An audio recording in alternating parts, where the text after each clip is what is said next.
wasn't like the other children growing up.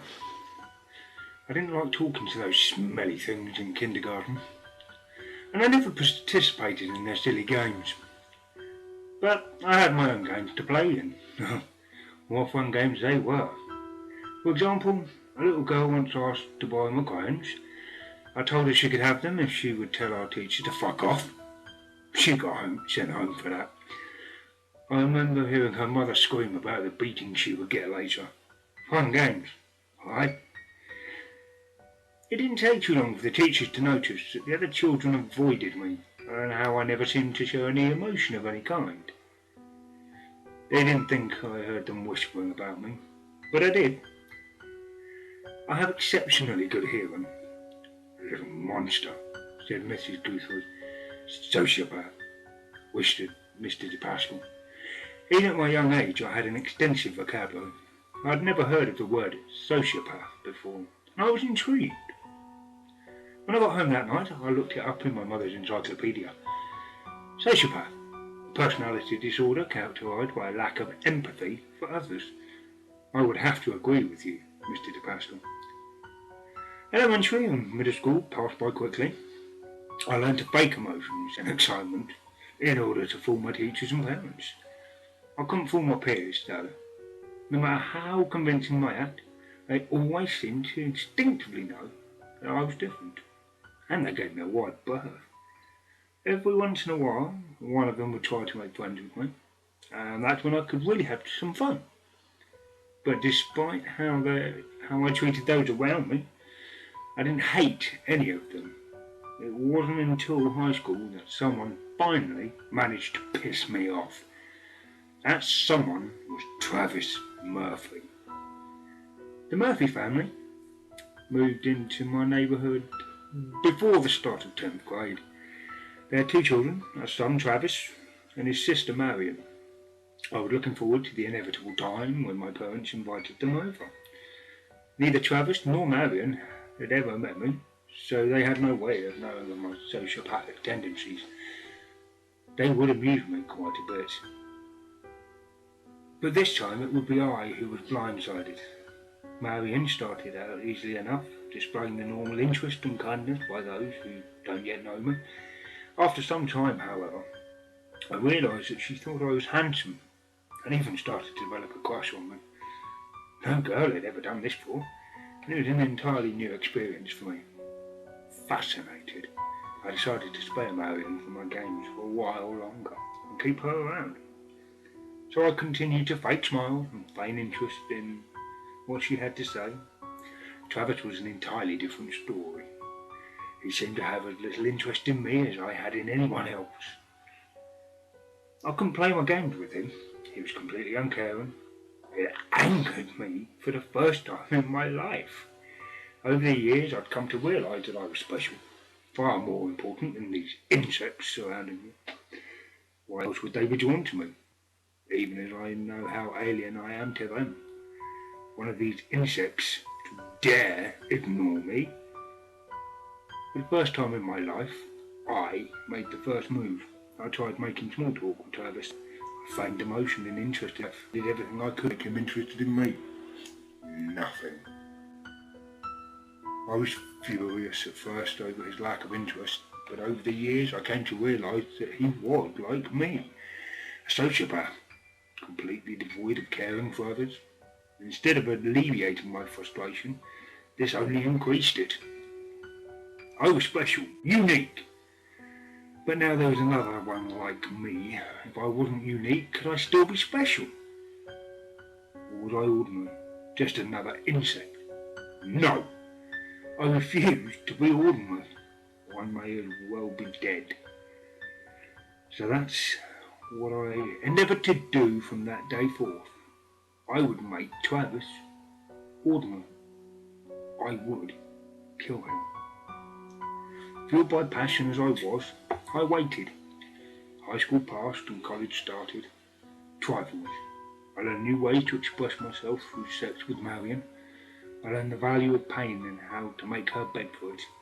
It was all very fascinating at first, like everything else. It eventually lost its intrigue. My focus shifted away from Marion and back to Travis. I was fully ready to kill him, but cautious. I wasn't naive enough to think that the insects would let me get away with it if they knew I murdered him. And I wanted to avoid prison at all costs. I feared nothing except boredom. And that's what prison is. Endless boredom. I couldn't act impulsively. I had to be calculating and crafty. As long as I was taking my time, I figured I might as well have some fun. My first chance to toy with my prey came about my second semester in college. Travis and his family were leaving for a week to visit a relative, or some such bullshit, and they were leaving their dog behind. They paid a neighbour to check in on him 3 times a day, giving him food and taking him outside. I watched this for 2 days, learning what schedule was before making a plan. The night before the Murphys returned, I crept into the house after the neighbour fed the dog for the last time. Marion had given me the security code to shut off the burglar alarm so I could sneak in for sex. Wearing gloves and a mask, I entered the house, unseen by the sleeping neighbours. The dog knew me by scent and didn't bark. He bounded to me, tail wagging, tongue hanging stupidly out of his mouth. I worked quickly, taking his head in my hands and crushing it, driving my thumb deep into the eye sockets and feeling the dog's skull fracture in my palms. He let out only a quick whimper before falling silent forever. Good boy. I brought a homemade kit along with me, a scalpel, and various other instruments stolen from the science lab. I eviscerated the dog, wrapping his intestines around the living room light, ensuring it would be the first thing that the Murphys see when they got home.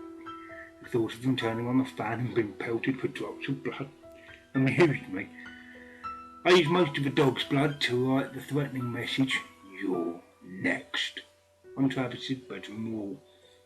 I left the carcass on his bed. As a private joke, I left the dog's heart on Marion's pillow. Satisfied with my handiwork, I went back to my dorm, where I slept quite soundly. There was a big commotion the week following the day the Murphys returned. Stories and images of the carnage in their house were on the local news every night. There were rumours that the Murphys were going to move away soon. Supposedly, Mrs. Murphy couldn't stand to be in the house anymore. I had to act fast.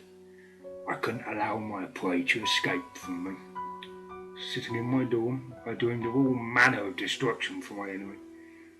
There was a flash of light over on my wall. Headlights from outside. That was odd. It was almost midnight on Saturday. Nearly everyone was gone. Curiosity overtaking me. I wanted a window to see who would be coming to the dorm at this hour on a weekend, and was surprised. One of the few times I've ever truly been surprised. To see Travis's car sitting in the driveway. Fortune smiled on me. The building was nearly empty for the weekend, and now was the perfect time to strike. My prey was unsuspecting and alone. After killing him, I would take his body and deposit it somewhere else on campus.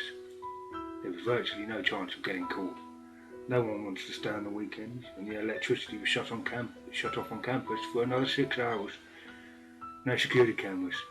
In a considerably jolly move, I grabbed my flashlight and scalpel and set out to stalk my prey. The dark never bothers me.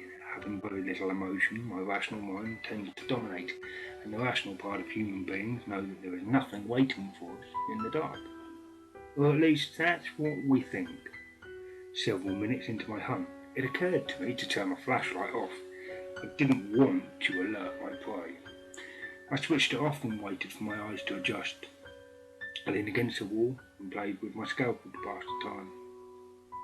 A normal person probably wouldn't have heard the light breathing in the hall, but I've always had exceptionally good hearing. I whipped my head in the direction of the sound. My eyes hadn't yet adjusted to the darkness, but I was able to make out a figure exiting down the hall, and I could hear the unusually light footsteps. Whoever this person was, they were taking care to avoid detection by me.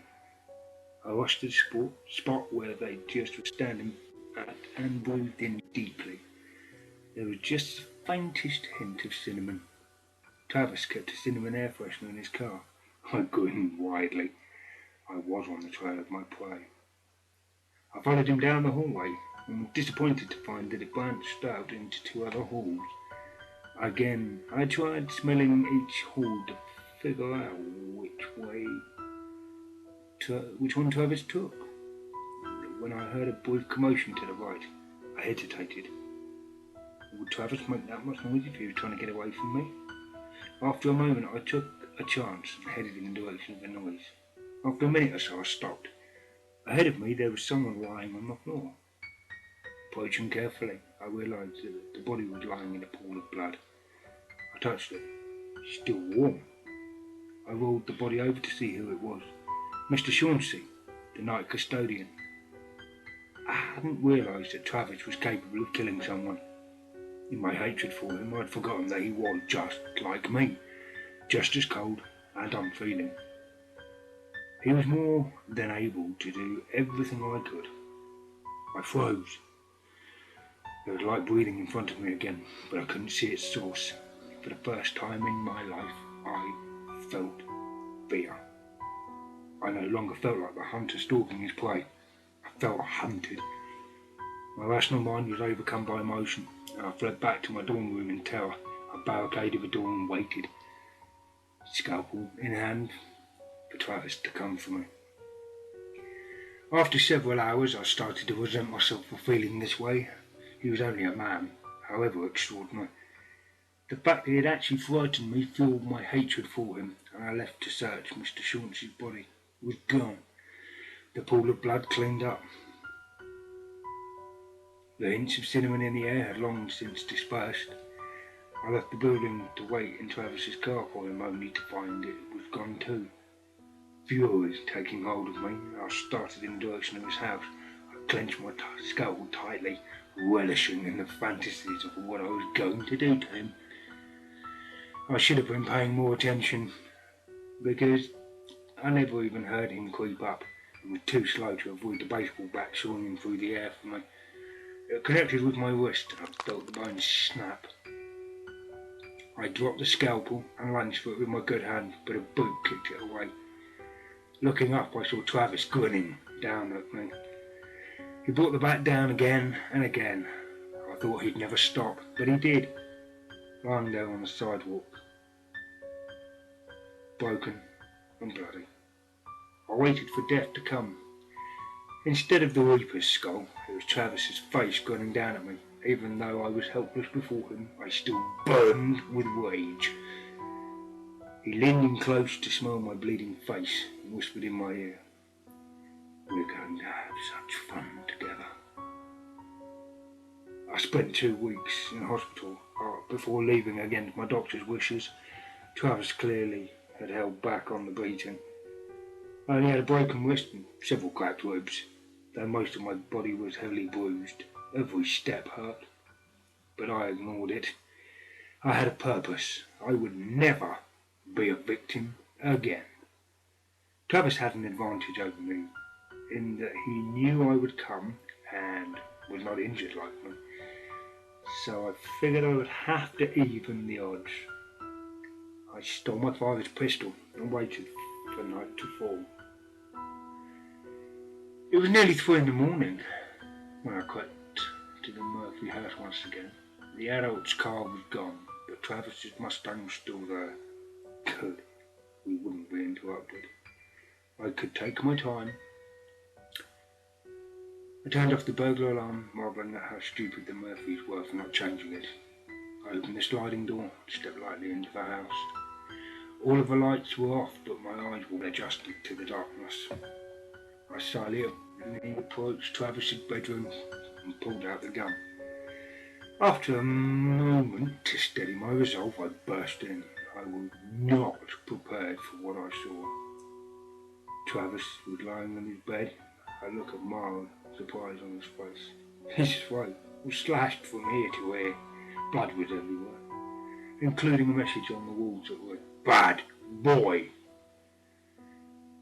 In my shock, I didn't hear the light footsteps creeping up behind me, and knew no more of the next few moments except a dull thud on the back of my skull. I awoke in a basement tied to a chair. Absurdly, my first thought was how cliché this seemed to be. My eyes took a second to adjust, and I saw a naked figure standing in front of me. Its body was covered in blood, which I presumed to be was Travis's. Though the pounding in my head, I heard the figure speak. I didn't want to do it like this. Why couldn't you boys just behave yourselves? The figure paced in front of me. No one ever does what they're supposed to. You weren't supposed to find me. Mr. Chauncey wouldn't get out of my way. The figure stopped in front of me. Travis wasn't supposed to hurt you. I told him not to, but after he realised what you were, he just couldn't help himself. I suppose that's why you went after him too. The figure stroked my face tenderly. I watched you when I killed our dog. You never knew I was there. And we were good at hiding. It was so sweet of you to leave me the heart. I still have it. Marion smiled at me. I could see something in her eyes, something I didn't have. The absurd part of my brain started to point out the difference between sociopath and psychopath. We have the silliest thoughts at silliest times, don't we? I didn't want things to work out this way, but it's okay. We'll make it work. I'll kill my parents when they come home. We'll go far away, to someplace beautiful, where we can be together forever. I thought about feigning emotion, manipulating to let me go, but I knew when I looked into her face that it was useless. She didn't care about my situation, only hers. A complete lack of empathy.